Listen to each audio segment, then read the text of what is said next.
திராவிட முன்னேற்றக் கழகத்தின் தலைவரும் தமிழக முதல்வருமான ஸ்டாலின் அவர்கள் திமுகவில் உள்ள மிக முக்கியமான நிர்வாகிகளுடன் ஆலோசனை நடத்தி வருகிறார். ஏற்கனவே காங்கிரஸ் கூட்டணி தற்பொழுது திமுகவுடன் கூட்டணியிலிருந்து விலகுவதாகவும் இதை ஆதாயமாக பயன்படுத்தி கொண்டு அதிமுக திமுகவில் இருந்து விலகக்கூடிய கட்சிகளை தன் வசப்படுத்த வேண்டும் என்பதற்காக பேச்சுவார்த்தை நடத்துவதற்கான ஏற்பாடுகளையும் மறைமுகமாக செய்து வருகிறது.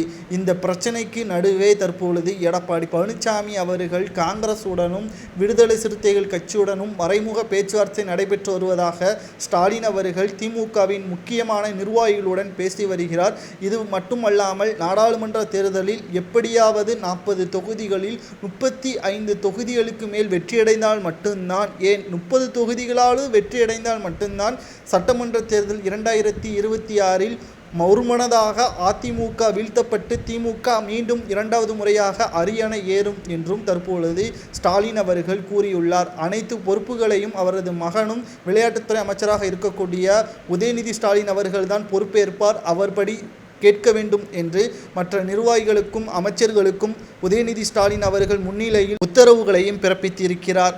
ஆனால் இதில்தான் பல சிக்கல்கள் நடந்து வருகிறது. காரணம், திமுகவின் கூட்டணியாக இருக்கின்ற காங்கிரஸ் முக்கியமான எம்எல்ஏ விஜயதாரணி பாஜகவுடன் இணைந்தது மட்டுமல்ல, திமுக தேய்ந்து வருகிறது. தமிழகத்தில் காங்கிரஸ் வெற்றியடைவதற்கு இனி வாய்ப்பே கிடையாது.